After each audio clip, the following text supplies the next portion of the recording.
I just want to welcome everyone to their first room for the Green Home Tour. Hi there, my name's Joe Sullivan.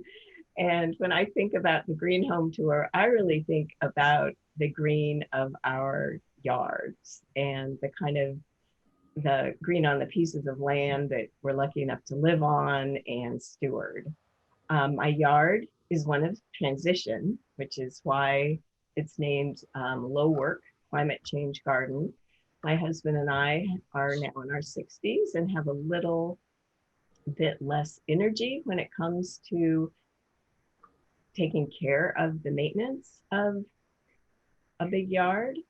And then simultaneously, we're in a time of change with climate change, where we really need to think about the kind of plants that, as we have bigger winter storms and less water in the summertime, the kind of plants that will thrive, and those actually are, many of those require less maintenance. Um, so we're transitioning a really big part of our yard. And in fact, we're quite lucky to have a double lot. And so there is a whole lot of yard. Um, and so to me, this boils down to two main topics, two main things to think about in transitioning the yard. And the first one is water. Lauren, if you can go to the next slide. So water, we all live here and we know that it starts raining sometime in October. There's usually a big rain, then we have another bit of beauty, and then we get a whole lot of hard rains from November through April. Um, and dealing with this kind of a deluge is what our landscape can help us with. There's the field of green stormwater infrastructure, and there's just a whole lot of things we can do to help manage the water that falls in our landscape in the winter. And then the other side of the coin actually is we really have Mediterranean climate in the summer, most summers, without much extra water. So to start out thinking about, okay, how do we design our landscapes to manage water in the wintertime? The first thing is trees. And go ahead and move to that next slide, Lauren. Um, Having a variety of trees and having a whole lot of conifers and evergreen trees, those are the kind of trees that are going to be working all winter long and through evapotranspiration, pulling up water and just helping deal with the rain that's falling. Also, water's just plain going to fall on the structure of our trees and slow down its fall to the ground. And here we've got the big trees, a variety, an eclectic variety of big trees in the backyard. But for an example, if we just go to the example of a rain garden in its very bottom always has sedges and rushes and grasses that are evergreen. So those are the plants that are going to keep functioning to help do uptake of water throughout our stormy seasons. So then so trees, really, really important. Any kind of tree is important, diversity of trees important, but especially the power of having evergreen trees. And then basically, what do the trees grow in? Go ahead and move to the next slide. Is soil. Having healthy soil is just really important. And so while the topic of this is the transition to the lower work garden and how to deal with designing for climate change, even at the beginning of buying this house, the first thing was removing lawn and really building up healthy soil.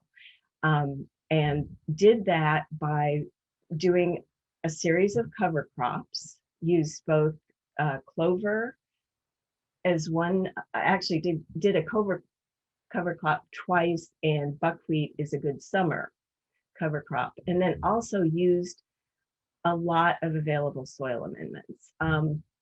Mudu, use Cedar Grove. And then I have to tell you that the soil amendment that I love the most, that I could do commercials for till the cows come home, is Tagro. It is a City of Tacoma biosolids product.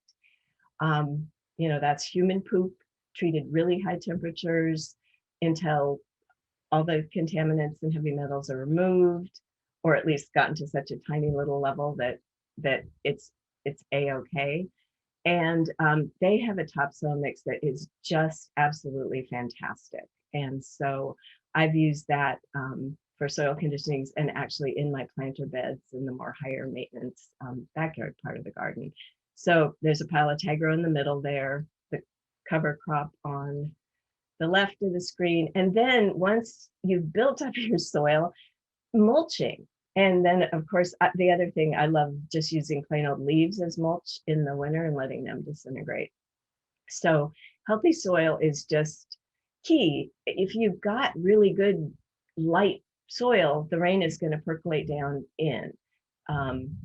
So healthy soil is the next thing. Alrighty, move on to the next slide.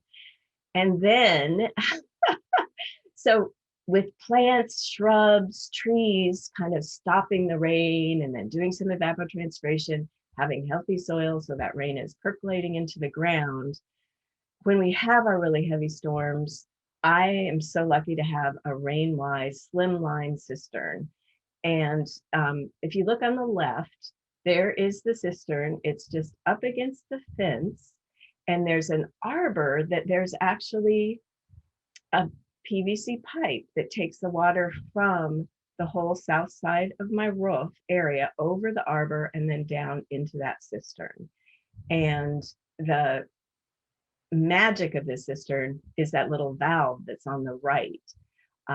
Right now, it's in this picture, it's closed. I closed it just a couple weeks ago to capture the latest rains for summer watering, but kept it open, as you can see in the middle picture, if you were to look down there, all winter long. And so what these cisterns do is when it rains really hard, the cistern fills up and then it slowly trickles out that valve to the sewer pipe. So the treatment plant is not inundated with a huge volume of water.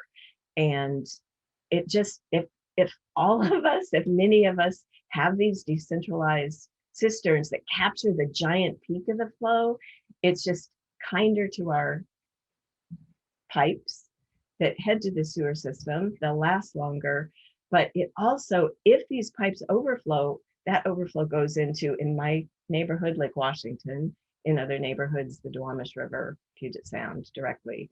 So this kind of a decentralized solution is just really a wonderful thing, and it allows a bunch of us to be parts of the solution of stopping polluted runoff. So love my cistern. So that is the power of it doing what it does in the wintertime and managing stormwater. But now let's transition to summertime when we don't have very much water, and go on, and you can move to the next slide. And so I closed the valve, and now I've got water for summer watering. And what some folks who've got cisterns actually have a pump. I basically use it just for the patio area that's near it, and just have a hose attached and move the hose around. Then in the back part of the garden that is a more high maintenance, growing edibles and flowers, I use drip irrigation, because truly I believe that managing water and having water catchment is going to be a solution, as we do have less water in the summertime. Alrighty, next slide.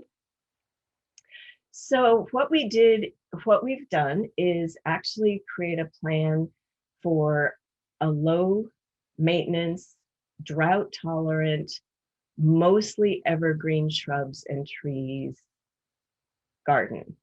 This is actually going to be, it's right now in design, and it's going to be planted in the fall.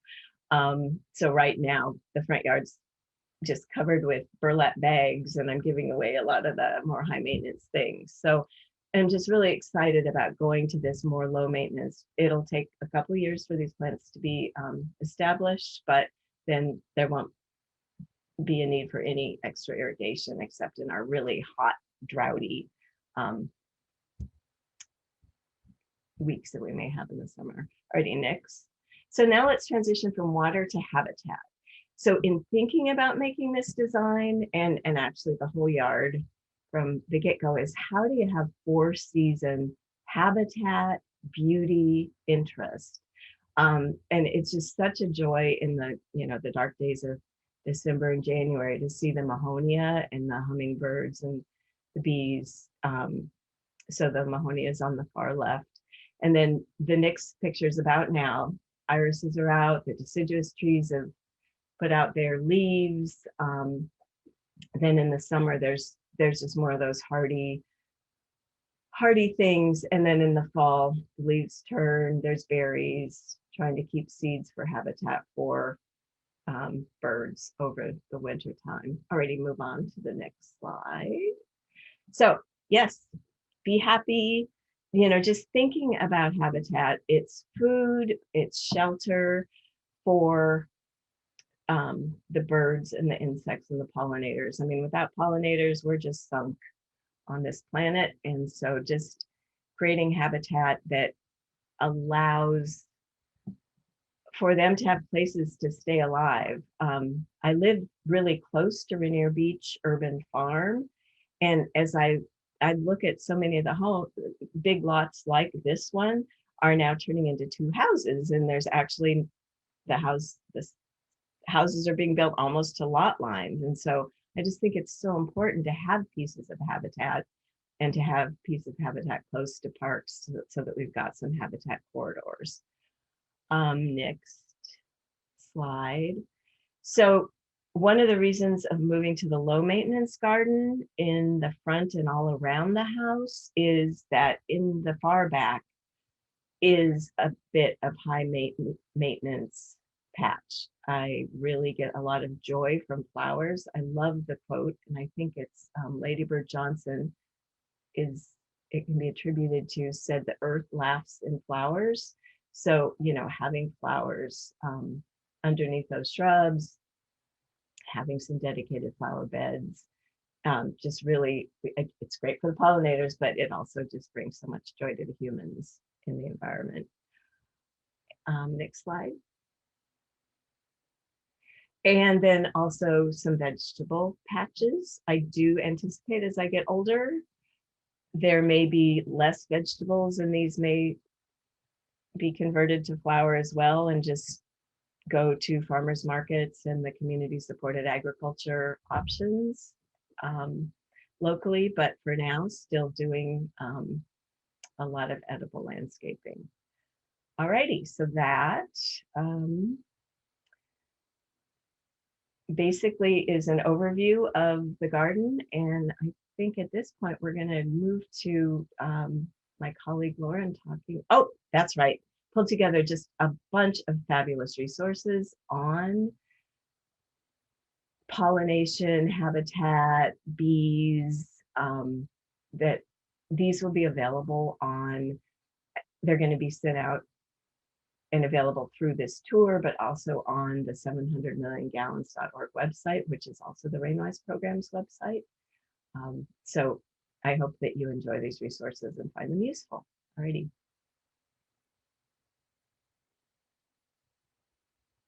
And at this point, we're going to transition to Lauren. Before we get to your questions, we quickly want to tell you about the Rainweis Program, which is a partnership between King County Wastewater Treatment Division and Seattle Public Utilities that provides rebates for rain gardens and cisterns in high priority areas in Seattle. You're probably wondering what I mean by high priority areas. In about 1/3 of Seattle, we have a separated sewer system, so the rain that flows into the storm drains goes straight out to local waterways, with sewage diverted into separate pipes. In the rest of Seattle, we have a combined sewer system, so stormwater and sewage is collected into one combined system. And we have heavy rains here. These pipes overflow into nearby water bodies like Lake Washington and Puget Sound. They're designed this way to overflow into the water bodies instead of into our homes. But we don't want that polluted mixture of water going anywhere but the treatment plants. So, Together, SPU and King County Wastewater Treatment Division made a commitment to manage 700 million gallons of stormwater runoff with green stormwater infrastructure per year by 2025. How are we going to do this? In this slide, you'll see a roadside rain garden, also known as a bioretention swale. That takes the water that runs off of the streets and sidewalks and lets it soak deeply into the ground instead of flowing into the combined sewer system. This is called green stormwater infrastructure, or GSI. It uses plants, trees, soils, and a collection system to slow and treat rain once it hits the ground and keeps it from becoming polluted runoff. Check out our website at 700milliongallons.org for more types of GSI. Outside of these large-scale capital projects, private property owners just like you can be part of this solution. By managing the rain that falls on your property, you'll keep the water out of our combined system during heavy storms, limiting runoff and overflows into our waterways. And this is where RainWise comes in. We're excited to say that over 2,000 of your neighbors have gotten RainWise since the program started in 2011. These installations are controlling the rain that falls on the equivalent of over 55 acres of rooftop. So this means that it's effectively doing the work of 55 acres of open space. This keeps about 28 million gallons of rain out of the sewer system every year. And as I mentioned earlier, RainWise provides rebates for rain gardens and cisterns in high priority areas in Seattle. So, what is a rain garden? A rain garden is a bowl-shaped landscape feature that is full of plants and special spongy soil that allows water to soak into the ground. RainWise rain gardens take the rain that fall on your roof and sends it to the rain garden, where it soaks into the soil and replenishes the groundwater supply. Cisterns are used around the world to collect rain, but RainWise cisterns also help reduce combined sewer overflows. They're equipped with a low-flow valve to let the collected water slowly trickle back into the sewer system. That low-flow valve is the key. The slow release of water means it won't rush into the sewer pipes and overwhelm the treatment plant, causing the overflows. This valve is opened at the beginning of the rainy season to ensure the cistern empties after each storm and is ready to fill up again with more rain. There are 5 steps to getting RainWise. Step 1, verify your eligibility at 700milliongallons.org/RainWise/eligibility. Currently, about 50,000 properties are eligible. Step 2, if you are eligible for RainWise, select a contractor at 700milliongallons.org/RainWise/find-a-contractor or attend one of our virtual meetups. Step 3, after you choose a contractor, the next step is to bring them out to your home for a consultation. You'll work together to agree on a contract and move forward with the process. Then the contractor does all of the work, sets up a pre- and post-inspection by the city or county inspectors to make sure all guidelines are followed and everything is working. Step 4, once the post-inspection is complete, you'll submit your paperwork, get your check in the mail, and enjoy your rain garden and/or cistern. Step 5, maintain your system. This is required for at least 5 years, but we hope you continue to do so for longer. Can't cover the upfront cost with the rebate 6 to 8 weeks out? Ask contractors if they offer the vendor payment option or VPO. This shifts the rebate payment to the contractor. For individuals who are income qualified and not-for-profit organizations, there is a RainWise Access Grant available through Stewardship Partners to help with out-of-pocket expenses. Some of you may not be eligible for RainWise. Green Stormwater Mini Grants offer up to $1,500 and cover rain gardens and cisterns, but also depaving, green roofs, tree boxes, and other green infrastructure. And low-income and community-based nonprofit organizations can receive up to $4,500. Finally, we do have a virtual webinar and contractor meetup coming up soon on May 20th. If you can't make this one, check our website at 700milliongallons/events for future webinars. We will have ones posted in the next week. Wonderful. So now we have a little bit of time for questions. If anyone has any for Joe, feel free to write them in the chat, or if you can unmute yourself, you can always ask them out loud. Joe, tell us more about the soil that you were talking about from Tacoma. It's called Tagro. And so if you were to take Tacoma Grow, um, so Tagro, if you just look it up online, and they've got a soil mix that is absolutely wonderful. Um, I've got a pile of it that didn't go into beds, but I've got it in planting beds. I've used it as a cover soil. It is made from basically the solids of the wastewater treatment process, and they just get highly processed. It's called Class A biosolids. Um, and then it's mixed with other wood and that sort of thing. So it's just an absolutely wonderful mix. I have used Cedar Grove, and I've found that I've imported weed seeds with Cedar Grove. And I love Tagro because it does not have that issue. I think sometimes with our yard waste, if Cedar Grove doesn't cook enough, if you order compost at certain times of the year, I've definitely imported some work by those weed seeds. So Tagro, I just think it's fantastic. It's a fantastic way to use a resource that, and they deliver. Their delivery costs are reasonable. So it's pretty great. I love it. Yeah, it sounds really cool. Yeah, well, it looks like we don't really have too many questions. It looks like So, somebody asked about the cistern and the oh, that's, yeah. and I did get my cistern through the RainWise program. I live in a RainWise basin, so that's a combined sewer basin. It is a slimline, 265 gallon. Slimlines are 22 inches, where's my camera, wide. So they're fantastic to fit against a fence or a wall. And it costs $1,528.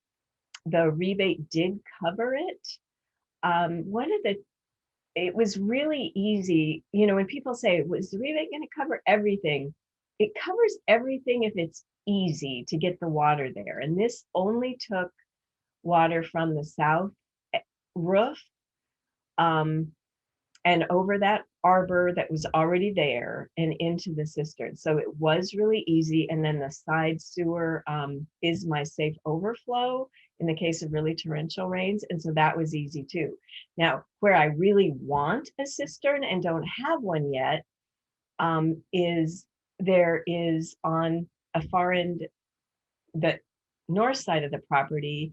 I'd actually like some huge slim lines to drain the garage because that's where a bunch of the plants are.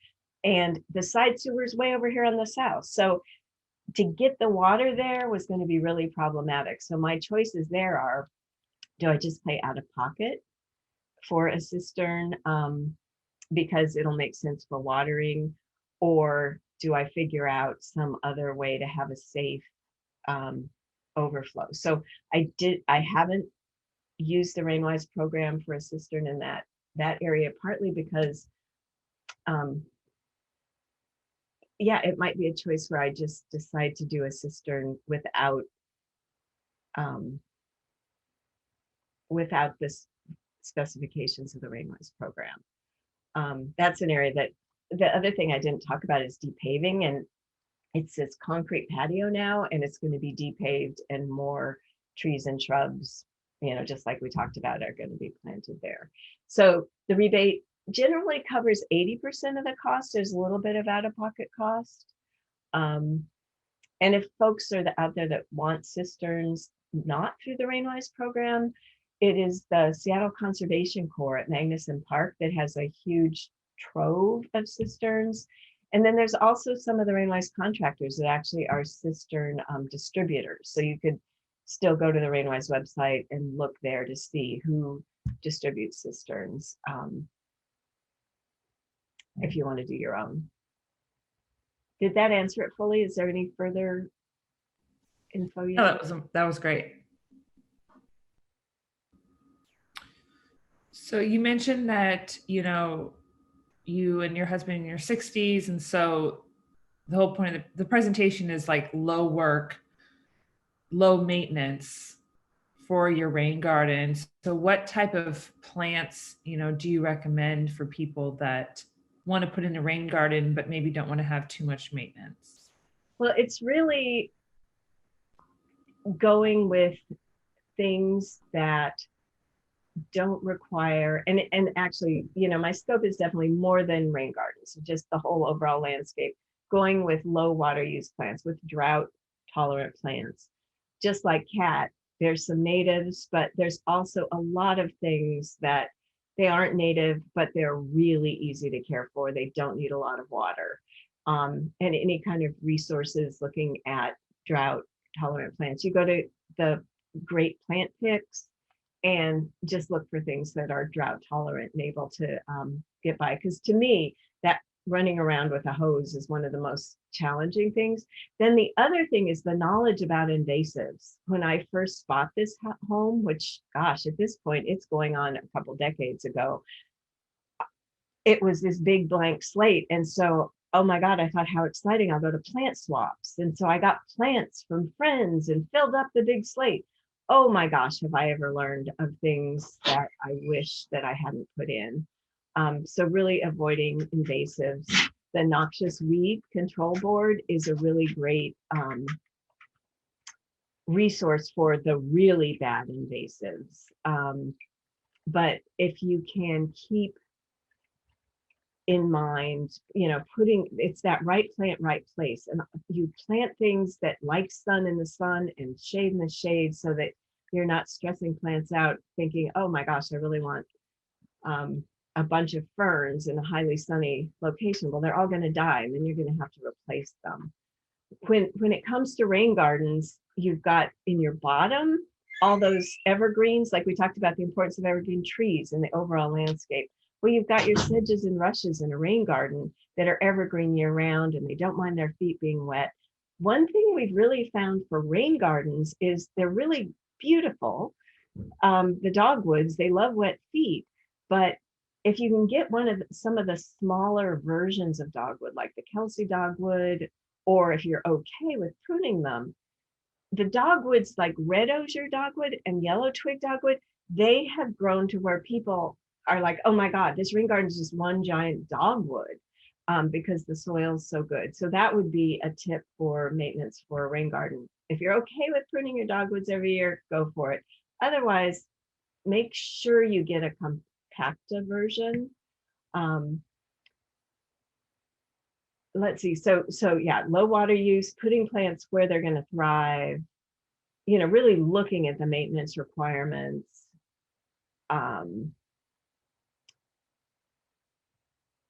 I think that's a good start for the low maintenance.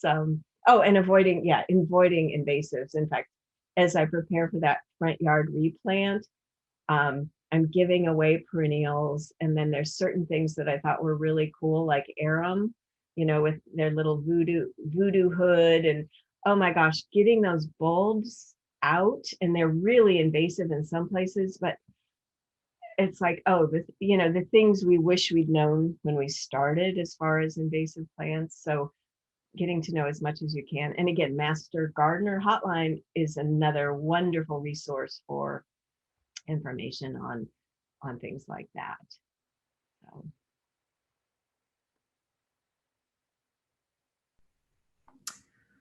Awesome. Well, thanks so much, Joe. I think we'll move on to Erin, who has just turned on his video. Welcome, Erin. Thanks, Lauren. Happy to have see you. I know. I only see you once a year at the Northwest Green Home Tour. So how this will work is you'll just let me know when to advance your slides. We tried to do remote control, but I think between Mac and Windows, it doesn't work like we want it to. And then I do have your video and the rainchangers.org pulled up for those.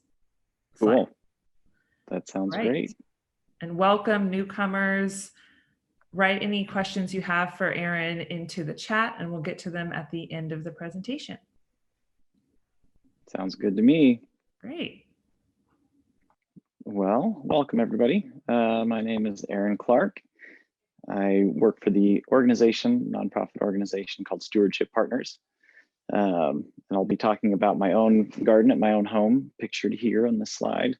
And I'll be talking about permaculture gardening with edibles. But this is also a RainWise landscape where I did receive a rebate from the RainWise program to pay for cisterns and a rain garden that are all part of my permaculture edible landscape. Yeah, so I guess we can go ahead and advance to the next slide. I'll give you all a little background about Stewardship Partners, who we are, why I care about this stuff, and how you can leverage Stewardship Partners expertise for your own project if you have interest. The organization Stewardship Partners is just about 21 years old now. And really we exist to empower the caretakers of land, water, and community. And what that means is really that 20 years ago, our founder recognized that a lot of people who had a strong stewardship ethic really wanted to protect the environment on their own land, who were oftentimes landowners themselves, that they were not feeling empowered. They were instead feeling castigated and told what they had to do, or not really being given tools and resources to actually do the conservation and restoration work that they really wanted to do and cared about themselves. And so Stewardship Partners has been stepping into that space in as many different ways as possible to provide those resources and to help coordinate support for landowners and community members who want to do environmental restoration and recovery on their own land and in their own communities. So as of now, that's manifested through really three main programs. The 12,000 Rain Garden campaign and our green infrastructure programs is where I focus. That's what I'll talk about mostly today. That's really where we take that stewardship ethic into our urban and suburban communities. But we really started with agricultural support, working with farmers in the Snoqualmie Valley and in the Nisqually River watershed as well. And we still do that through our Snoqualmie Stewardship Program, where we have an active restoration crew that's out there planting riparian buffers to protect stream edges, but also protect farmland at the same time. And we're coordinating volunteer efforts. And then a third program is the Salmon Safe certification, which we brought up from Portland. The Salmon Safe organization based in Portland has been one of our strongest partners over the years. And really that certification seemed like a great way to take landowners like farmers that had been doing great stewardship work, protecting the environment while continuing to grow healthy food, to give them a reward, a way to show that stewardship off in the marketplace, so that folks could actually, vote with their dollars, vote with their feet, and come out and specifically seek out products that are certified as salmon safe. And that certification is a very rigorous standard implemented and managed by third-party assessors. So anyway, those three programs kind of make up what Stewardship Partners is all about. And it's all really under an umbrella of collaborative conservation that, we need to, what I'm always saying is connect the dots, that the .coms and the .govs and the .orgs and the .edus, all of these different levels of all these different sectors really have to be working together to solve the big environmental issues that we've got if we really want to make any progress. Next slide. So I think we can show the video here. I'll give you a short tour of some of the RainWise and edible features of my yard. Hey friends, welcome to my rain garden and my home here in View Ridge. I'm going to talk to you about some of the RainWise features of this home. I'm standing right in the middle of my rain garden, which is a nice, small, compact little bowl-shaped garden. It captures runoff from about half the roof of my entire house. And this cistern here is a 400-gallon cistern. And it captures all that excess runoff. And I have it hooked up to a hose bib right here. And this setup's important because This is my hose bib. I've got a diverter, so I've got one hose that goes out to my front yard, another one that I can, another prong that I can fill a watering can from, and then I've got this here, which is my low flow orifice that goes back into the side sewer. So in the rainy months, I turn this direction, and it allows a slow, gradual flow to go back into the sewer system. And then during the summer, when I want to collect rain, I keep that closed, and it allows the tank to fill up. And in this house, with the roof size that I've got, this 400-gallon cistern fills up after about 2 inches of rain or so. And here's another cistern. This is a 530-gallon tank. The nice thing about this tank is that it is what they call a slimline design. And if you come over here, you can see it nestles up here next to my house. You can see the straps that hold it down to the house in case of earthquake and stuff like that. This is the Overflow. I have one of these on the other tank as well.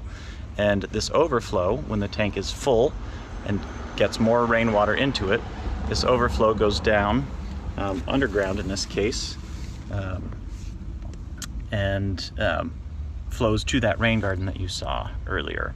But we have the same low flow diverter that in the winter, let's see, I turn and it allows water to go through this, what's called the low flow orifice, and it's just a little rubber disc with a small hole in it, a pinhole about 1/4 inch in diameter, I think. And it allows a steady, slow flow to go into this same drainage pipe out to the rain garden itself.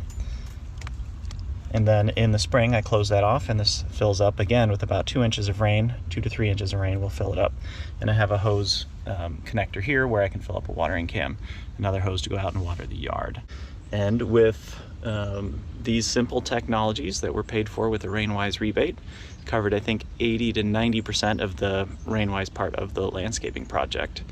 I've been able to get 100% of the runoff that lands on my roof to either infiltrate into the rain garden or at least be attenuated by going through the cistern system.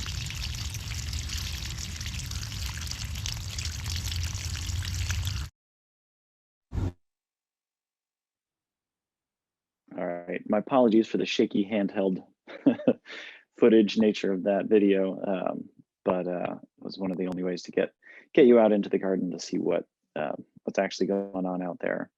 So I wanted to talk about, so obviously water management is a big piece of this landscape, but you know, the reason I care about managing the water is, well, it's twofold. I certainly care about controlling pollution and in my neighborhood. As Joe mentioned earlier, this is a combined sewer basin, so I wanted to reduce combined sewer overflows into Lake Washington because I like to swim there. But more importantly for me was I really wanted to have water on site to grow food in particular. And I really wanted to have, I was really quite inspired as I was planning the landscape changes that we made. I was really inspired by projects like the Beacon Hill Food Forest and other permaculture gardens that take a long-term agricultural sustainability strategy in mind. And I love apples, I love peaches, I love cherries. All the stone fruits are so good. And you know, believe it or not, we actually have a pretty amazing climate in Seattle. It's not a long growing season, but if you can find a spot that gets a little bit of sunlight, which our home does, you can grow quite a few things and you can grow them quite well. But one of the tricks is, and people underestimate this fact, our growing season is also extremely dry. Nobody ever thinks of Seattle as extremely dry, but there really are about 2 months, and they are the peak growing season for most of the things that we can grow well in Seattle, and that's really the sort of July, August window. So I wanted to have a bunch of water. So those 2 cisterns add up to 950 gallons for of storage that I can use. And you know, if we do get a little rainstorm in the middle of that summer drought, I can almost recharge that entire system and have another almost 1,000 gallons to use. So when I planned out the yard, I wanted to integrate water and water management into the whole thing. So you can see this green infrastructure site planning worksheet, which is something that we developed at Stewardship Partners a couple of years ago to share with folks with some basic, simple instructions and guidance on all the different tools in the green infrastructure toolbox and the water management toolbox to put to work. So in my landscape, we have permeable paving, which you can see in the sort of blue checkered areas. We have the two red, what are labeled in red, rain tanks, the cisterns, rain garden, and there's also a little blueberry swale that rain garden in the backyard actually feeds out to through a hose. And then we have a lot of trees, and the trees themselves do some valuable work in terms of intercepting rainwater during the times of year when they have leaves on, because they're all deciduous fruit trees. But that's all important. And then they happen to grow things that I can eat too, which is really fun for me and my kids. So next slide. This is the actual landscape plan that we developed. And I worked with a landscape contractor called Stone Soup Gardens. Jake Harris is the proprietor of that organization and does a great job and has been doing quite a few RainWise projects across the city, but predominantly in South Seattle. I live in North Seattle, but because I know Jake, I twisted his arm a little bit and got him to come up north to work on this project. And he brought with him Jacqueline Kramer, who's a landscape designer and the designer of the Beacon Hill Food Forest. And I was a huge fan of her work, and we were able to hire her to actually do this design for us. And so what you can see here, there's patio spaces. I did retain a little bit of lawn, but we actually replanted it in what we call micro clover and some other sort of eco lawn seeds, things that don't grow too tall, so I don't have to mow them or don't have to mow them as often as a regular lawn. And it's a small enough lawn area that I can just use a little push mower or pay my kids $2 to do it. And then surrounding everything else, I did try to retain a lot of mature vegetation where we had it, and then intersperse a lot of fruit trees and bushes. So we have a lot of blueberries, strawberries on the ground cover. We have peach trees. We have a persimmon tree, which has not fruited yet. A fig tree that does provide quite a bit of figs. Plum trees, cherry trees, an Asian pear, and a handful of other sort of exotic things that we experimented with, a Chilean guava, which puts out some delicious little guava tasting berries. What else did I not mention? Plenty of raspberries as well. And with all of these fruit plants, a couple of other considerations were really important to us. And that, when you're growing fruit, you got to think about pollinators. And so we also interplanted quite a few pollinator support plants, and we took a really sort of seasonally strategic approach to that, where we wanted to make sure we had pollinator support plants that would be blooming year round, or as close to year round as possible. And in particular, that would attract pollinators to the landscape at times when the fruit trees needed to be pollinated. And so we've got lots of lavender, the ceanothus plant, which has that bright puffy blue flower out right now. And the bees just buzz and buzz and buzz all over that thing. And yeah, so that's the landscape plan overall. And as I mentioned, the having pollinator support was a big deal. And I also already described the water usage being a big deal. One thing I'll add in as well is that with rainwater catchment, water that's coming off of my roof, people ask oftentimes, is that water safe to use for food plants? And in particular, that was another place where having fruit trees provides just an extra layer of protection. I'm actually not personally concerned about the water that comes off of my roof. I know birds poop on my roof. I know that bacteria get into my cisterns. I'm not filtering that stuff out, but the levels are quite low, and the water that I distribute, I know I'm going to rinse off any leafy vegetables that I grow in the small raised bed that I have. But the fruit trees, they're taking that water through their roots, through their tissues, and by the time they put it into their fruits, it's been through several cell membranes, and it's, bacteria are not easily transmitted up through a tree trunk into a fruit. They tend to not transmit those things, and certainly they also have the ability, much like us, we try to put the best things we can into our kids, not the worst. And so, even if there are some toxins, there are things in the air that we can't control beyond the bird poops that can get into the water, can get into the soil, but we use the plant physiology itself to actually kind of choose what's going in. So anyway, rainwater has some advantages. A, it's free, but B, it also doesn't have any of the water treatment chemicals that tap water has. So we're not putting chlorine into our rainwater, and many plants respond rather badly to tap water. And when you do use tap water to irrigate a garden, you oftentimes want to let it sit in a watering can overnight to let some of that chlorine off gas before you put it into the plants. Other plants aren't as sensitive, but anyway, with rainwater, you don't have that problem. Let's go on to the next slide.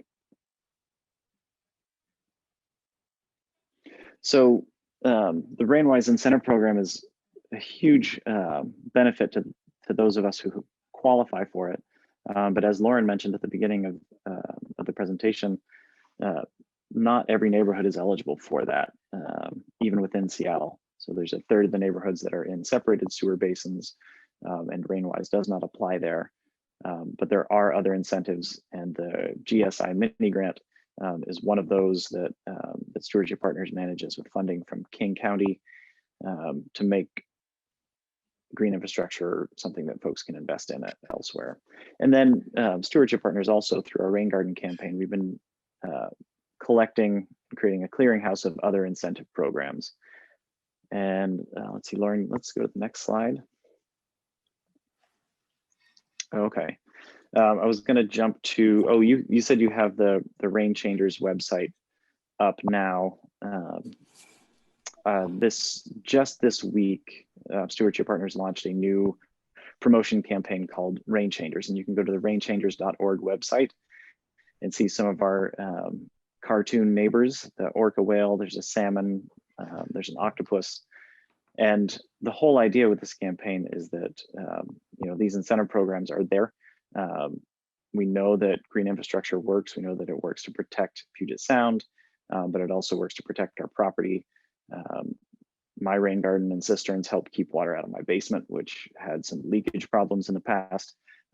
They're much better now. And with the government incentives, it makes it kind of a no-brainer.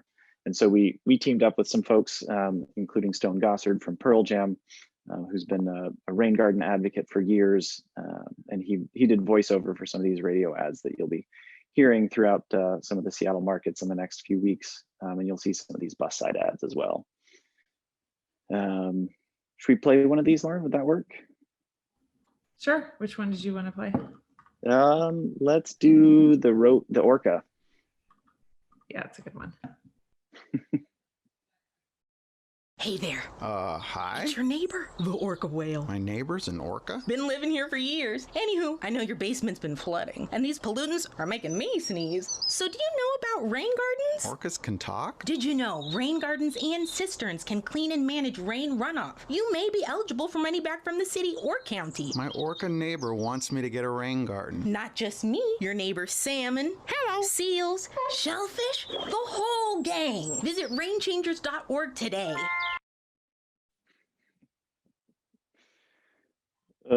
The whole idea here really is that, we know these incentives are good. They help people solve problems of their own, as well as environmental issues that we have collectively as a region. And so making these a little bit more accessible is the whole goal. So Rain Changers takes you to a link to RainWise. And if you don't qualify for RainWise, it'll take you to the Gdsi mini grants. And if you don't qualify for the mini grants, you can go to our map of all the other incentive programs across the Puget Sound region to find out what you're eligible for, and you can just give us a call or send us an email, info@stewardshippartners.org, to see what other kinds of help you can get. Because there are, we are certainly not the only organization or partner who is doing the empowerment of our regional caretakers of land and water, the conservation districts, folks like Sustainable Ballard. There are lots of resources in all the neighborhoods across the city and the entire region that are there to help. We just want to help you connect to them. Let's see, I feel like that was the main thrust of what I wanted to talk about. Rainchangers.org is just a nice way to get there. All right, well, I saw Erin answering some questions in the chat. We do have a few more minutes. Erin, if you wanted to answer those questions out loud, feel free. Yeah, so the first question is about suggestion for types of permeable pavement and who can help install it. So my permeable pavement, I went to Home Depot and bought the cheapest darn pavers they had, which were 1 by 1 foot. Actually, for the parts that I wanted to do myself, bought these 1 by 1 foot pavers and some paver sand and some little edge boundaries. And it was cheap, it was effective. There's enough little space in between each of the pavers that all the rain that falls on those will soak in. That's your sort of low cost do-it-yourself path. But pretty much all of the landscape contractors, many of the ones that work within the RainWise program, have some experience doing paver installations, and really just ask. In the case of Stone Soup Gardens, who I worked with, they had done plenty of permeable pavers. And then there are fancier systems. There's something called Paver Guide, which is a local company that created a grid system that you can set your pavers on that actually creates quite a bit of extra water storage underneath. So for places that get a ton of rain or that you wanted to capture more water, that's a good system. And then there's also concrete and asphalt that have been redesigned and re-engineered to be permeable themselves, that can actually be laid down for roads and sidewalks and things as well. But those are definitely more specialty contractor type applications. And then the other question about Chilean guava, I unfortunately do not know if it's the same as that pineapple guava. Sounds similar with evergreen foliage, but I haven't tried eating the flowers yet. The fruits are really tasty, but I don't get a ton of them from that bush. Let's see, and I don't see any other questions, but if anybody has something in the last minute here before we switch speakers, feel free to raise your hand or shout it out. I just wanted to mention that there's a really great GSI demonstration project at Equinox Studios. Let me just put it in the chat really quick. Oops. They're in Georgetown at 6555 Fifth Avenue, but they've got paver guides, they've got permeable concrete, permeable pavement, and yeah, so that's a place you can go see some of those options. It's really neat. Yeah, thanks for mentioning that, Joe. That is a really great site. And they really have done an incredible job of trying to pack in as many different tools from the green infrastructure stormwater toolbox as possible on that one site to demonstrate and be a real teaching resource for the community. It's very, very cool. Great. Well, thanks so much, Erin, for joining us Saturday morning. Really appreciate it. Thanks, Lauren. Everybody have a great day.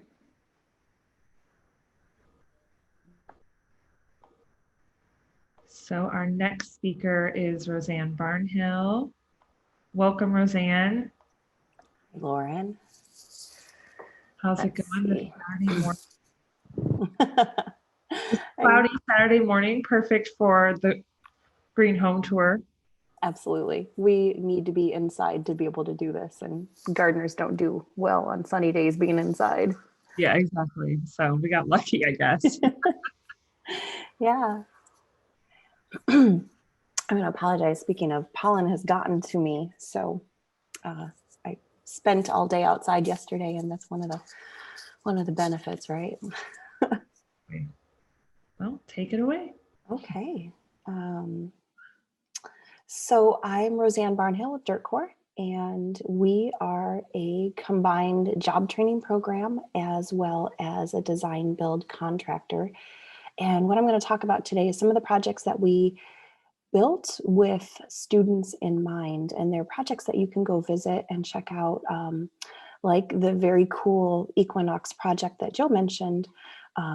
We partnered with them on that as well for some of the plant design, but they all have a lot of different kinds of installations because the projects are big. So they're a good way to check out different options for your own home. This project on the cover screen is actually one from the new King County Rural Gdsi program. And it's a church called Fairwood Methodist out in Renton. A very, very big installation that we just completed. Some of the projects are gigantic and some of them are very small. Okay, next slide, Lauren. Thank you. So our mission is to create access to this workforce and career path for anyone who wants to join it. It's a really interesting set of skills. We need to have construction skills, we need to have ecology and soil and plants, and there's a lot of different things that make you a good green infrastructure contractor. Some people come to us with absolutely no skills and a lot of curiosity, and some people come to us who want to learn certain things. We teach a bilingual program and sometimes offer other languages. We work with people with different learning styles and physical abilities, and we really try to break down what it is that people need to be able to enter the program and be able to do this for work. In some ways, we consider ourselves an economic equity job training program. Okay.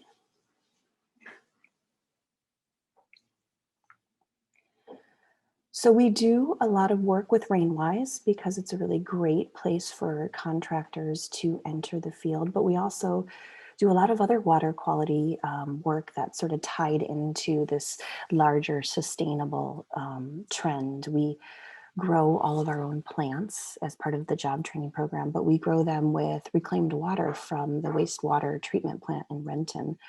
So it's cleaned water that has gone through the treatment program, but it has still a little bit of nutrients. And so we grow all of our plants with that water before it's then released. The rural program that I mentioned, this is a cistern out in Enumclaw that we just installed, and climate change has a different sort of set of needs for the folks out there. They were pretty close to some fires this summer, so having full cisterns when the wells are a bit dry in late summer is another way of thinking about water and sustainability. And then we do a lot of work along the rivers. We combine traditional ecology with stormwater services and green infrastructure to try to get as many different ways to clean water as possible. So folks that come through our job training learn all of these sets, as well as learning how to do RainWise. And the next, I want to show you some of the projects that we did with our students. So this is a really fun project. This is St. Benedict Church in Wallingford. You can see the campus is this corner. There are these four corners. We have a school with a very large parking lot, a church with an auxiliary building. The church itself is 10,000 square feet, and several other smaller buildings.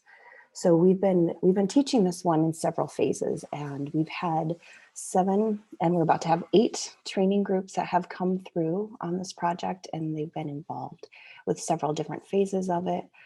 The next part is this church. We are going to depave the front of the church and create a courtyard. And then also the side yard, we're going to create a series of terraced rain gardens.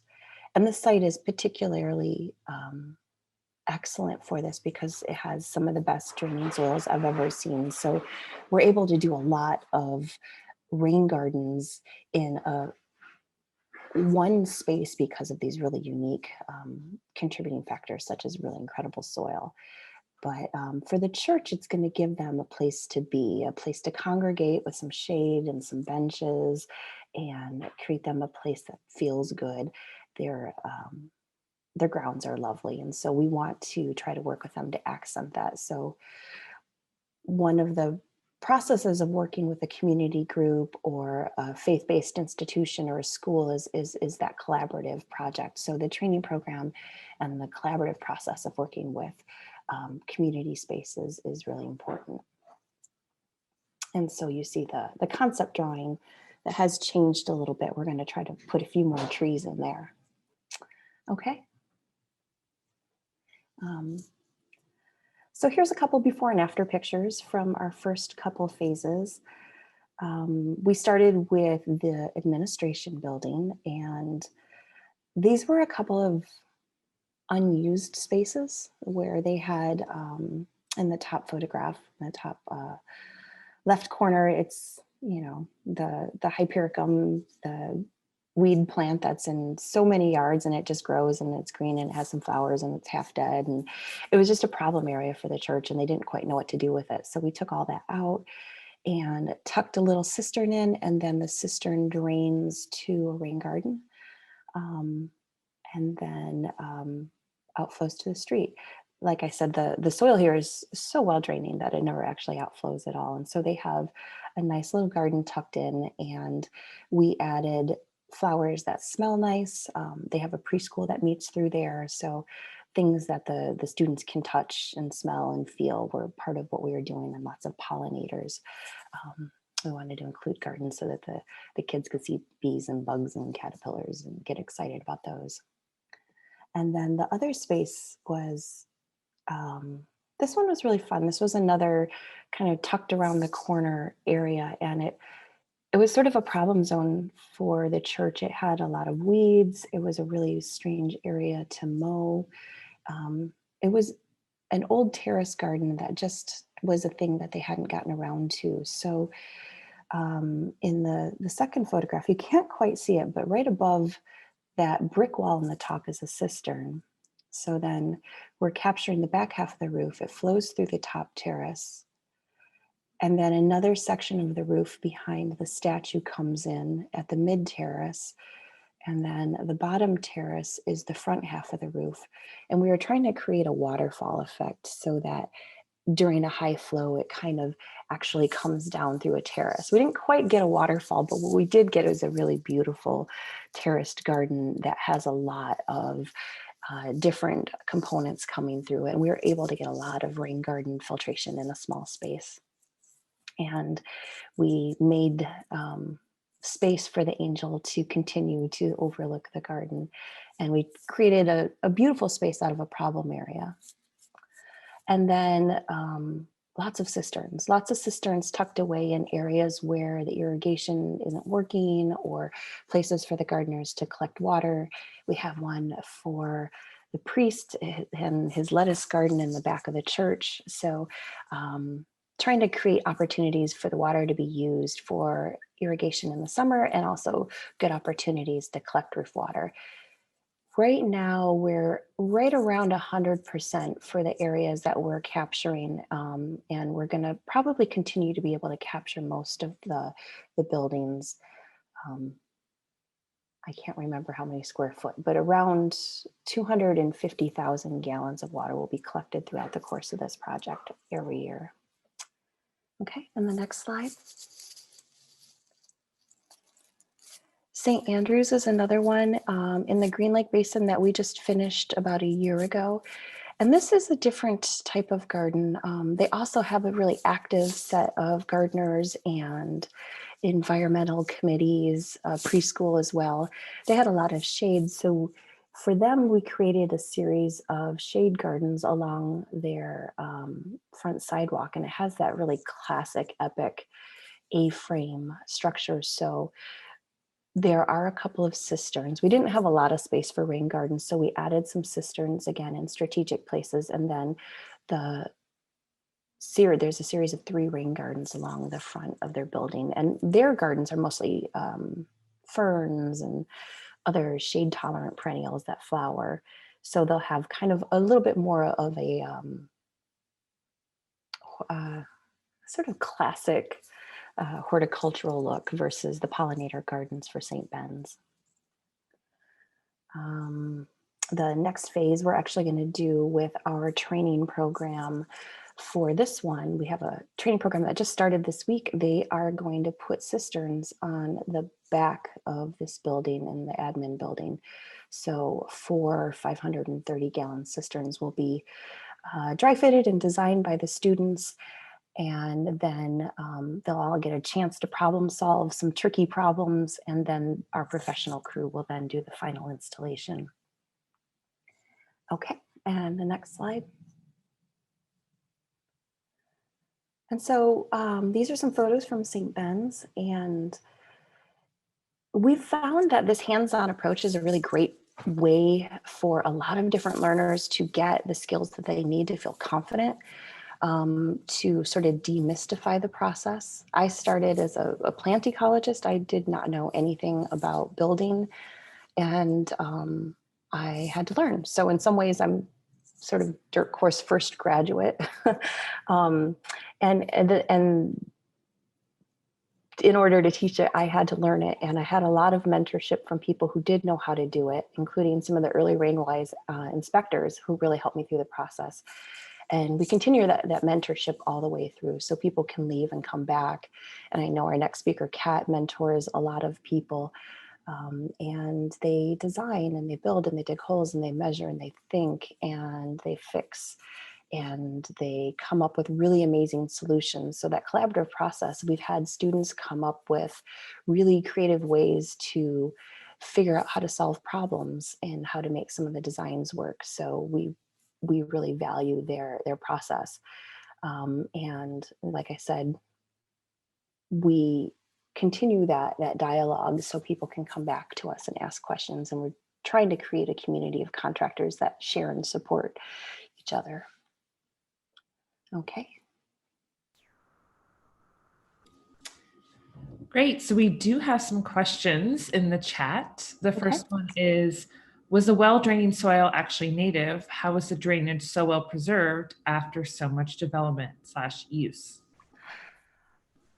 You know, it was, I had never really quite seen such beautiful rain garden soil, you know, because we have a lot of fill and development and buildings on top of buildings, and people didn't always dispose of their building materials in the proper way. And there's always things buried somewhere, always, almost. But the St. Benedict soil was beautiful. We had to do a lot of special work to find out if we could put 10,000 square feet of roof area into the ground. You know, there's some special circumstances, so we had to do larger scale hydrology tests, and, you know, check our flow of water and the flow of drainage, and, you know, have a hydrologist and analyze the work that we're doing. But we bored down about 10 feet to see what the soil was. And King County has done a lot of research in the area, well, and it's sand. Just beautiful, perfect, pure sand. I'm actually trying to find someone who wants some soil when we're doing this next rain garden phase, because the soil is so clean, because they built the church and then never disturbed it after that. So a really extraordinary site and beautiful, beautiful soil. We have I almost included the photo of the boring tool. It's basically a little auger on a pole that you extend down. It's 3 inches, and then you pull it up and drop the soil, and then you have a line of all of the different soil types, so you can see the profile, and it's just beautiful. So that's why we can do a big project like that.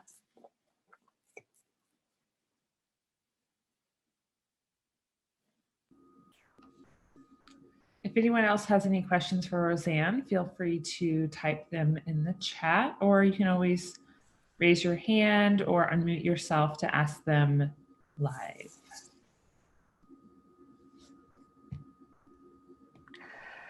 Yeah, you know, it's we do work on single family home projects. In this one, I wanted to showcase the church programs, because you can go see them.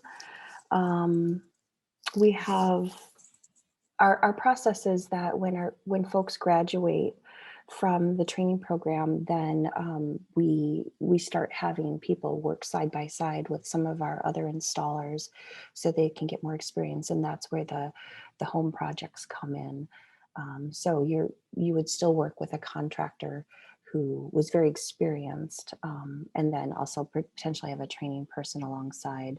So we do green walls and cisterns and rain gardens and vegetable gardens and pavers, all sorts of construction elements. We build fences and create site-specific plans for homeowners.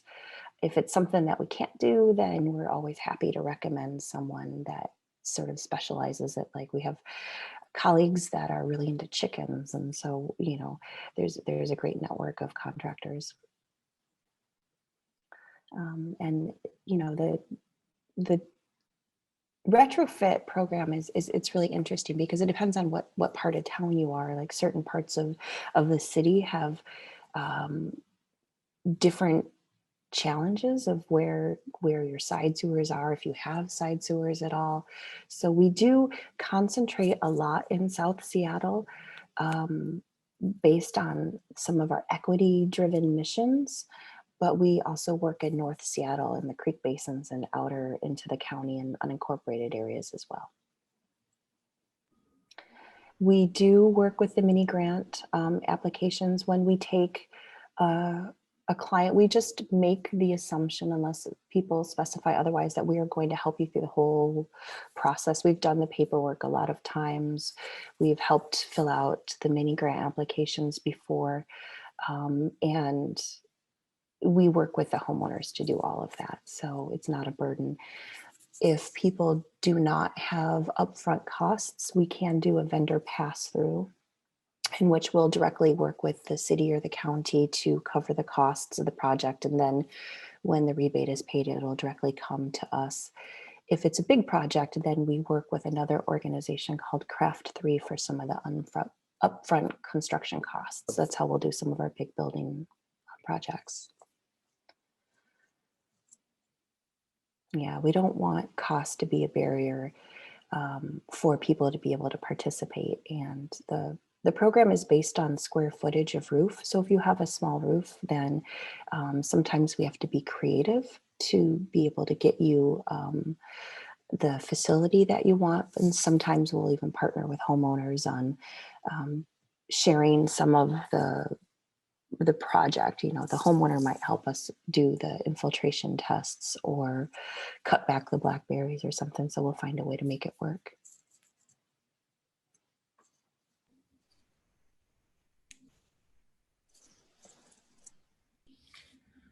Yeah, and I just want to point out that you can find Dirt Corps' contact information on the RainWise website at rainwise.seattle.gov, but we'll also be sending it out in a link, hopefully through the Green Home Tour, so everyone can have contact information for both of our RainWise contractors that are speaking today. Mm-hmm. Yeah, we use a lot of native plants in our project, and I'm not going to talk about that much because I know Kat is going to talk about native plants. But our biggest joy is coming out of being really site specific for the plants we use. So if it's a hot, dry site, we might pull plants from Eastern Washington or California that are really adapted to that. If you have clay soil, we might use wetland plants that have really deep root structures.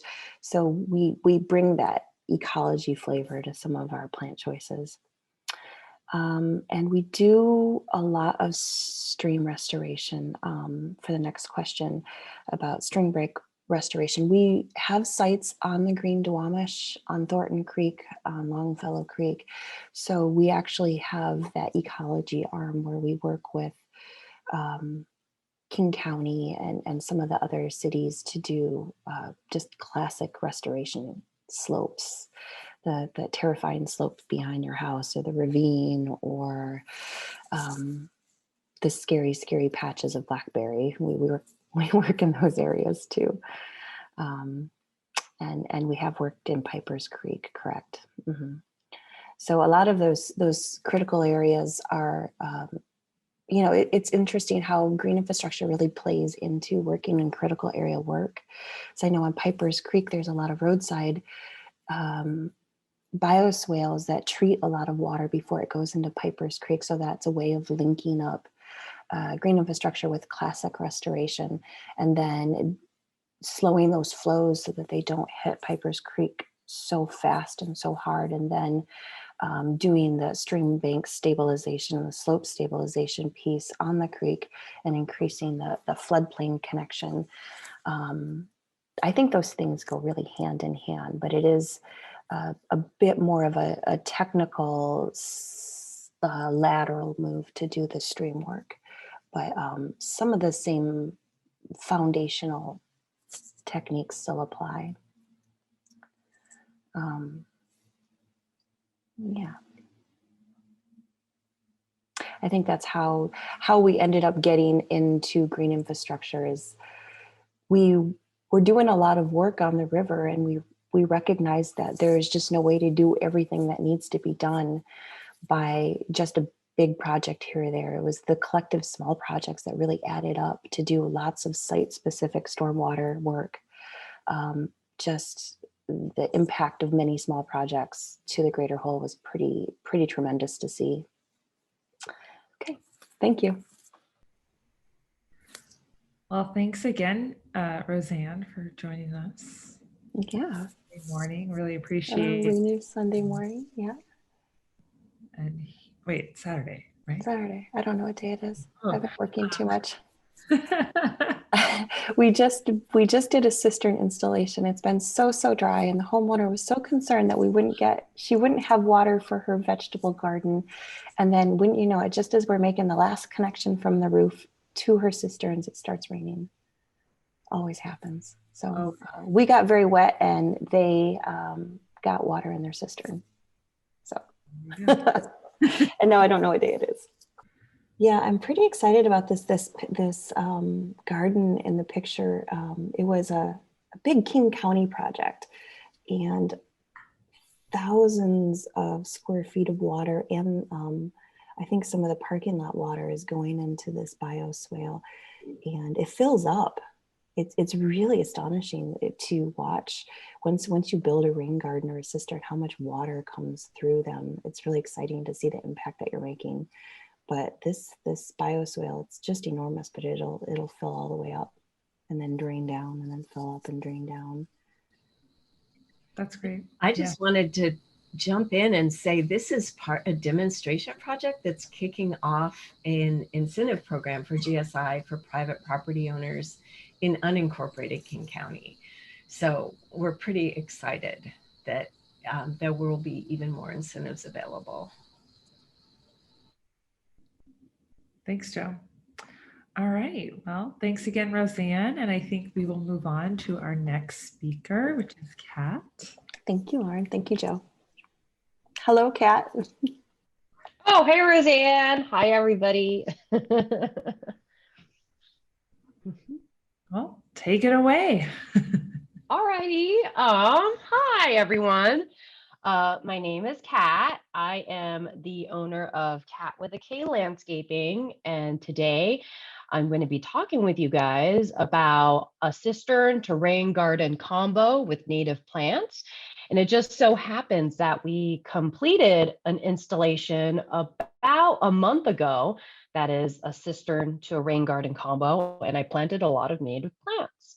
And so right here is the picture of the rain garden, and I need to go back maybe next year because the plants right now are still kind of small, but next year the plants will be bigger and the rain garden will be fuller. And if you could see in the background, that is a 530-gallon cistern. And so, so today I'm just going to be talking about this project. My contact information is in this presentation somewhere, this webinar somewhere, but you could also go to my website, and on my website, there's my portfolio, there's also my Instagram, and there's ways to contact me if you have any questions or if you're interested in a cistern rain garden or both.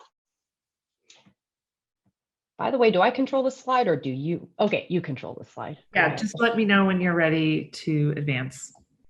Got it. All right, cool. And then so just a little bit about Cat with a K landscaping. And so just before me, you heard Roseanne from Dirt Core. And so I was with Dirt Core for 2.5 years. And so I trained under Dirt Core. I've built many rain gardens with Dirt Core, installed many cisterns with Dirt Core, but I also did a lot of other things with Dirt Core too. That isn't directly related to rain gardens and cisterns. However, that's what turned me on to native plants and the native ecology. And I like to use native plants in my design now. I've been operating my own business now for 2.5 years. And so in total, I have about 5 years of experience with rain gardens and cisterns. And so, like I said, I work mainly with native plants. I'm very naturalistic with my design. I draw a lot of influence from nature. In fact, I just recently went to Central Washington around the Whiskey Dick Mountain Reserve area. And I saw a lot of native buckwheat and phlox and other plants. And I try to incorporate that into my design. So I'm very naturalistic in that sense, but I'm not a purist. If the homeowner wants some plants that are not native, that's totally okay. So, and when I say native plants, yes, plants from Western Washington that shares a lot of the same ecology with Western Oregon and Northern California, and also parts of Canada as well. But if you go inland more, Central Washington, Eastern Washington, I'm influenced by that as well. And so in the 5 years, or excuse me, in the 2.5 years, just under my own company, I've done over 25 RainWise installations, and some of them are cisterns, some of them are rain gardens, some of them are both. But I also do landscaping as well. Yeah. And so next slide. All right, and so this right here is a video that I posted on Instagram of this rain garden and cistern combo. And so that's why when you hear the narration, it's like I'm talking to the audience member or people browsing Instagram. So that's why you'll hear me saying like, hello, Instagram. But anyways, you go ahead and play the video. Hello, everybody. Welcome back to Cat with a K Landscaping. Today I'd like to show you our latest cistern to rain garden combo that we just installed. This rain garden has 2 inlets and 2 outlets. One of the inlets has water running through it coming from a cistern that collects water from the roof of the house. The other inlet is collecting rainwater from the cottage in the back of the property. We also planted many native plant species in this rain garden. Down here is a low Oregon grape. Over here you'll see that we planted a polypody fern on the upper left hand. We also planted a lot of western bleeding hearts. And look over here, it's a trillium popping out of the ground.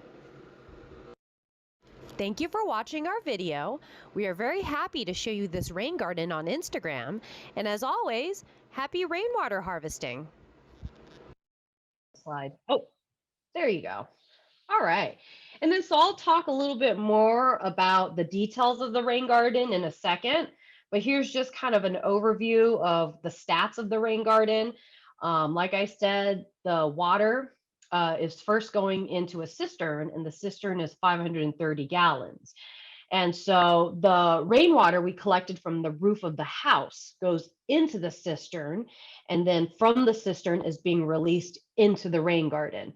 The second inlet is water collected from about 60% of the cottage that's in the back of the house, and that's going directly into the rain garden. So we captured about 80% of the house and about 60% of the cottage.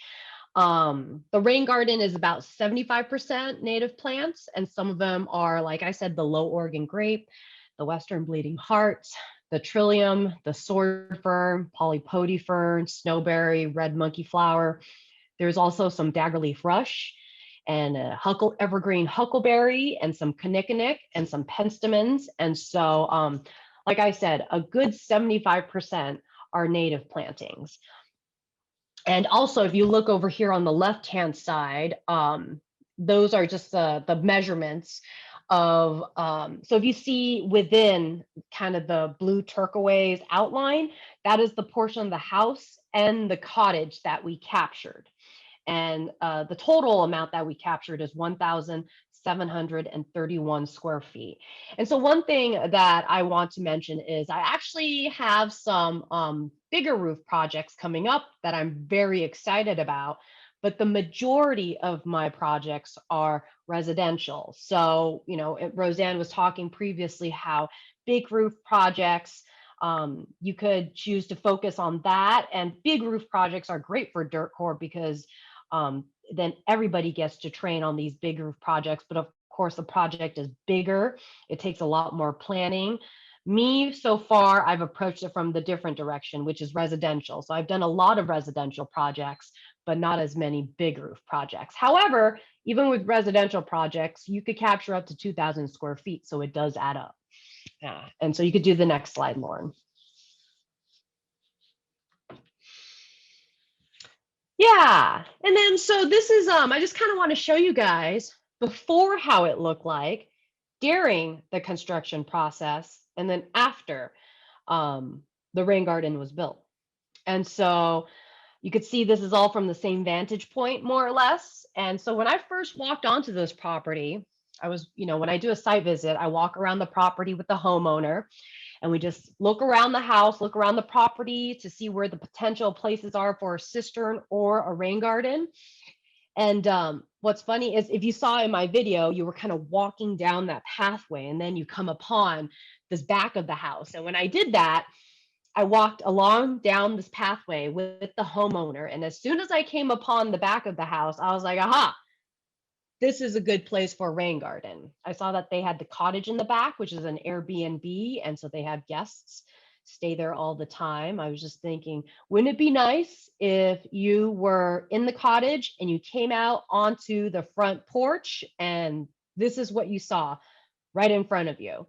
And not only that, but you're walking down the pathway towards the back of the house and you turn the slight bend and then, aha, this is what you come upon. And also, this is and also you see that there's a huge willow tree in the back. And I thought that the willow tree would make a magnificent backdrop to this rain garden. And not only that, but this is a fairly big space to fill. Having a rain garden would just fill up that gigantic space.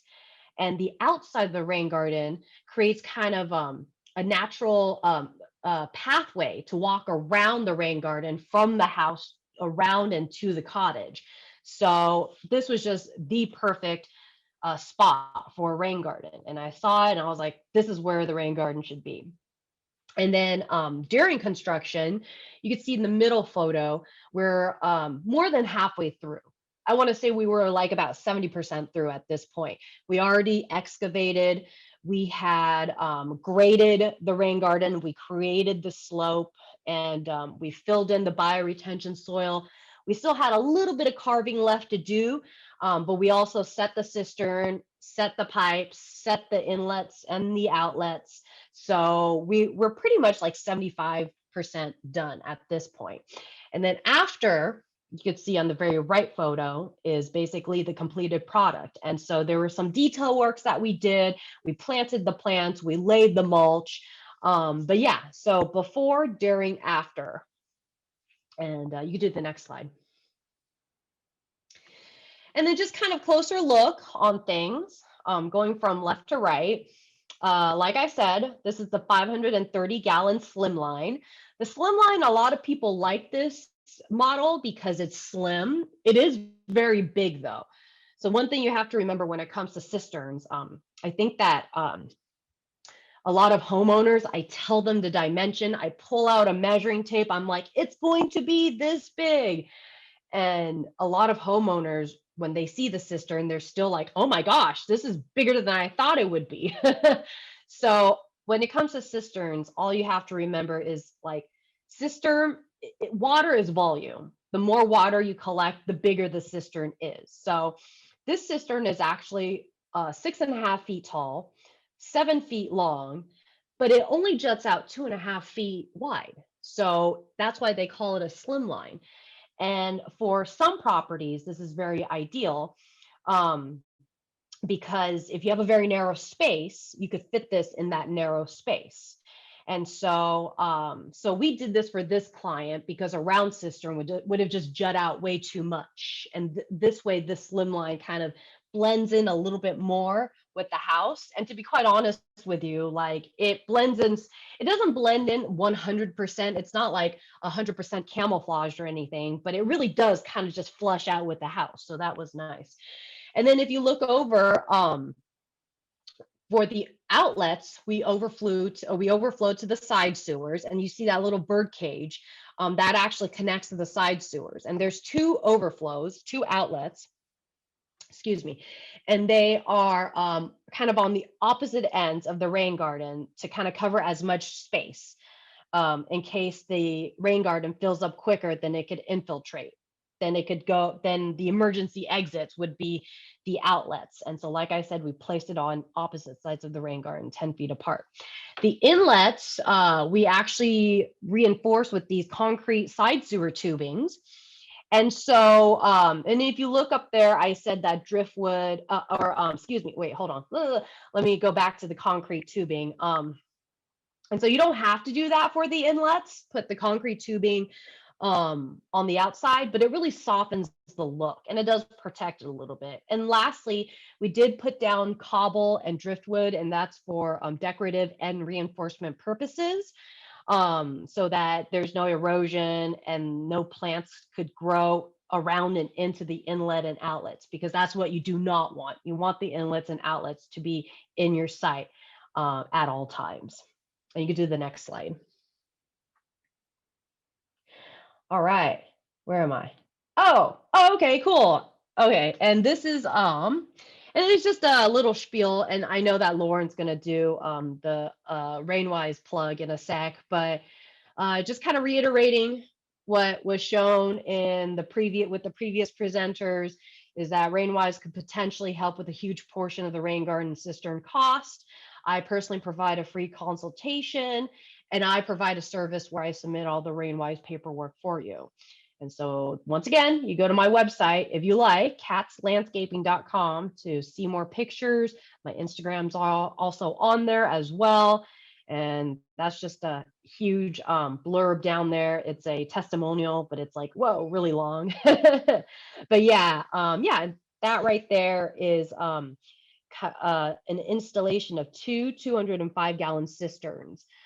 Just an example of one of my cistern installations. Yeah. I think that's the last slide. Thank you, Kat. All right. So if anyone has any questions, feel free to write them in the chat. We do have one that says, what kind of roofing material is best to collect rainwater? Any design ideas to keep in mind when planning for cisterns rain gardens? I'm in the process of designing a new home. Oh, okay. Very good. Yeah, so as far as roofs go, by the way, for water collection for me, the cisterns I install, it is not designed for potable water, and so potable water. So I wouldn't recommend you drink it, because I don't install a filter or any of that. So with that in mind, a lot of houses has that asphalt shingle, which is just kind of that square layered on top of each other. And it's that asphalt material. And that actually works surprisingly well. That's totally cool. That's totally fine. What you don't want is this is kind of old school, but like those shakes that are made out of wood. And I've seen a little bit of those, but it's like, it's what they used back in the days. And you also don't want certain metals, like for example, copper, the minerals inside inside some of these even metal gutters, really those copper gutters as well. You don't want to use those to collect water. And then so some design to think about is when you install a cistern or a rain garden. Let's talk about a rain garden first. you need to size it correctly, right? Because if this rain garden is too big, it's going to constantly overflow because the water coming in isn't allowing it, there's too much water coming in before it could infiltrate adequately, right? But if the rain garden is too big, you're just going to end up with a desert. So obviously you need to size it correctly. And it's good practice to have it away from the house. You want to have it away from the house at least 5 feet. But if there's a basement, you want it away from the house even further. You also want it away from retaining walls. If it's just like a tiny retaining wall that's like a foot tall, especially if it's like a rock retaining wall, I think you should be fine. But just be wary not to keep it too close to a house and not to build it too close to a retaining wall. And as far as plantings go, just kind of your general horticultural knowledge. You want to pick plants that are suited for that site condition. If it's sunny, pick sunny plants. If it's shady, pick shady plants. You do need to pick the appropriate plants for the different zones of the rain garden. And so I don't know how much you've researched into rain gardens and the different zones of a rain garden, but I like to explain it like if you could envision a round rain garden like a circular target, right? And then the center is like the bullseye of the target. The center of that bowl is going to be the lowest point where all the water collects. And so you want your most water thirsty plants there. So a lot of like rushes or sedges, plants that like to grow on the edges of a wetland, not plants that like to sit in water necessarily, but just more like wetland perimeter plants. And then as you get to kind of the circle outside of the bullseye, that's more your medium water thirsty plants. And then the plants on the very outer edges of that target are your more drought tolerant plants. And so just be careful to plant your plants in the appropriate locations. And also keep in mind that a rain garden could be any shape you want it to be. It doesn't have to be round. It could be banana shape. It could be kidney bean shape. It could be it could be a meandering stream if you want it to. And the last thing I want to say, just kind of a big generalization of rain gardens, is it's always good practice to build an outflow. And like I said, in this particular project, we overflowed to the side sewer. And so that's a little bit more complicated. You're going to have to get a permit to do that. You want to know what you're doing if you're going to cut into the side sewer. But if you're not comfortable with that, you could plan to overflow it to a public right of way, like a sidewalk. But in a properly built rain garden, your overflow should never engage. Well, engage only in a torrential downpour, I should say. And so, but even with that being said, it's good practice to always have a backup plan. You just have to think, where is the water going to go? And what if there's a huge rainfall and the water can't infiltrate into the ground in time? Where is it going to go? And then in respects to a cistern, if you're going to install your own cistern, with the RainWise program, the more roof area you could capture, the bigger the rebate. But if you are going to go outside of the RainWise program and you want to install your own cistern, there are online rain harvesting calculators that will calculate out how much water you're going to collect, but it basically comes out to be like 0.6 something gallons per square foot. So I guess what I'm trying to say is, if you're just going to do this on your own, you don't have to collect your entire roof. Like I said, why we collected like a huge chunk of the roof, because then we get a bigger rebate for our clients, but you don't have to. So you don't have to make it all complicated for yourself if you're doing it outside the RainWise program. And the second thing I just want to let you, I would say, as far as design goes and as far as installing a cistern, is even more important. This is more important in a cistern than a rain garden. You really have to think about, where is the water going to go? Because if the water goes into a cistern, it's different than a rain garden. A rain garden, it'll infiltrate into the ground. In a cistern, once that cistern fills up, and I'm telling you, it doesn't matter if you're just collecting like a quarter of your roof, that cistern will fill up. In 1 inch of rain, like I said, it's almost half a gallon of water. It's more than half a gallon of water per square foot. So once that cistern fills up, you need to overflow it somewhere. And you could overflow it to a rain garden. You could overflow it to a side sewer. Well, actually, no, I take that back. You're not supposed to overflow to a side sewer.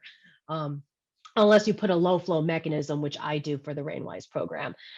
So what most homeowners do is just like what a lot of Seattle downspouts do. If you have a pretty big backyard, you just overflow it into the landscape.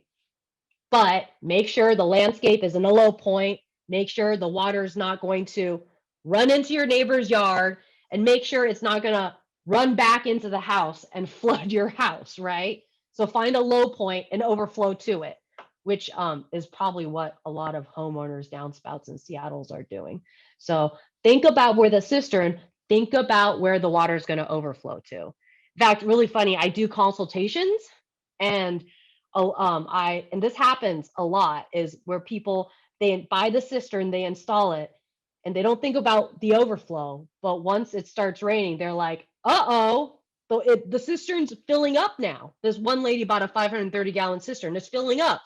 And she called me up to get me out there. She's like, what do I do? Because the cistern's going to be full now. I can't keep draining it every day through the spigot. What do I do? So that's the thing about a cistern. You have to think about where to overflow to. Yeah. So hopefully that was helpful. That was a great answer, Kat. Do you want to mention or talk about the GSI mini grant? Have you had experience doing that yet for people that are not going to go through RainWise? Yeah, I'll be honest with you. I haven't done it myself. I've looked over the application. I've never filled one out and processed it myself. I do work with an organization called Ecos. And with Ecos, we do mini grants for a lot of people that are more low income, but Ecos is the one that processes it and submits it and all that. But I will tell you that,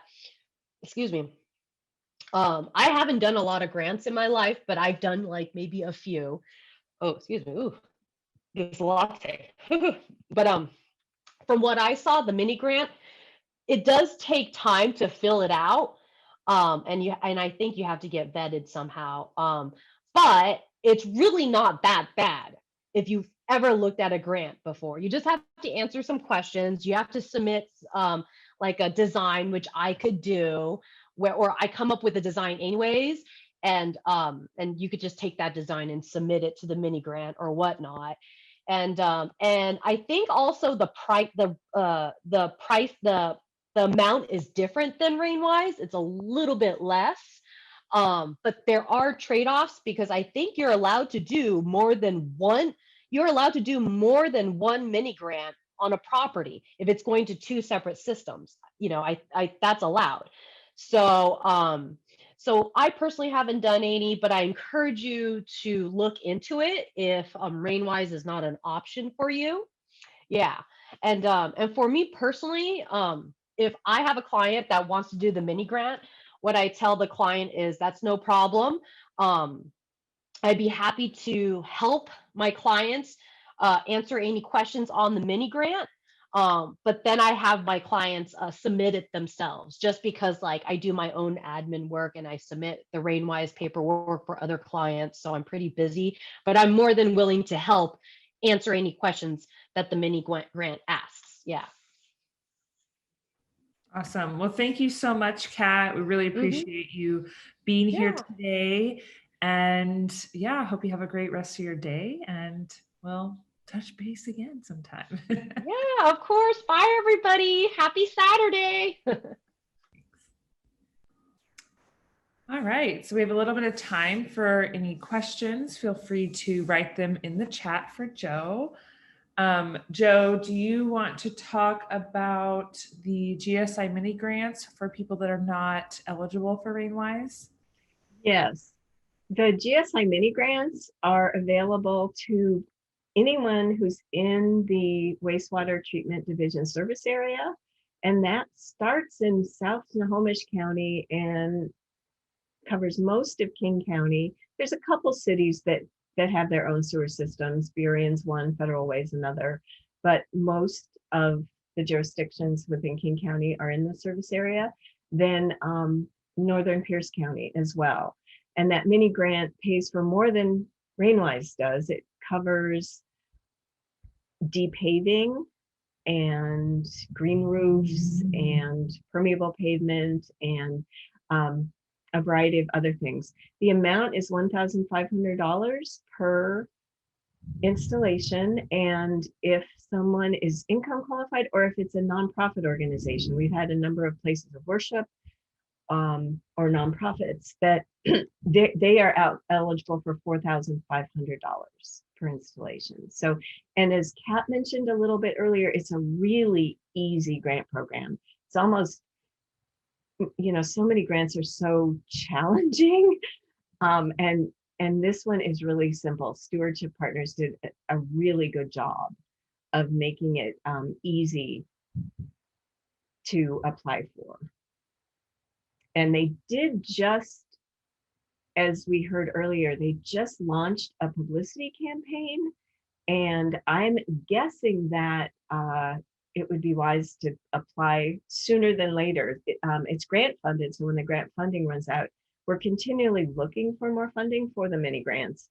But I would say if you've got a mini grant idea, it would behoove you to apply soon because of this big Rain Changers campaign that any of you have been on for a while heard about earlier in Erin Clark's presentation on permaculture.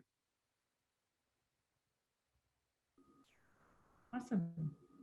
Well, thanks so much for being a speaker today. Well, and thank you everybody for listening and being interested.